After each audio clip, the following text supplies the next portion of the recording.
May cheese siya. Yes po. Parang maricorn lang.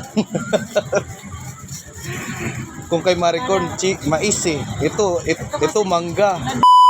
Ate, magkano yung ano nyo? Yung magkano po isa? 89 po per cup. Per cup? Yes po.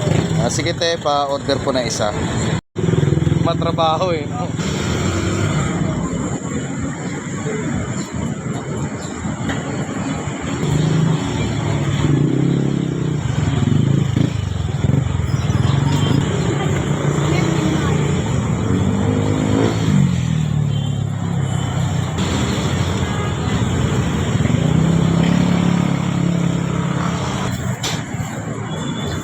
May cheese siya. Yes po. Parang maricorn lang. Kung kay maricorn, mais eh. Ito mangga. Nagbabalance Wow kasi naman! ng tamis. Pagka, yung iba naman po, pag ayaw ng cheese, di ko naman ginagawa. Kumbaga choice naman din po. Okay po. Ano oras pa kala kayo nagbubukas dito, te? 2:30 po. Alas 2 na hanggang sa maubos. Hanggang maubos lang. Po. Ayun, inalagyan na sesame seed, guys.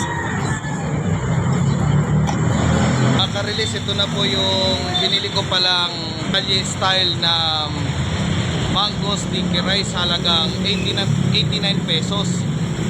Matatagpuan lang po siya maka-release. Dito lang po siya sa Emison Street. Corner sa may Tayuman lang po ito. Tapat lang po siya ng Gets Hotel. Yan. Tapat lang mismo.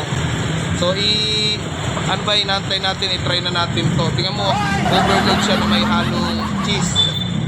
I-try na natin.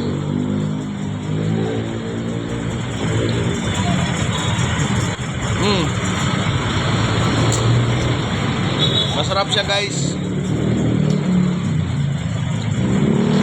Ang nagdadala ng ano nito, ang nagdadala ng tamis yung manggang hinog.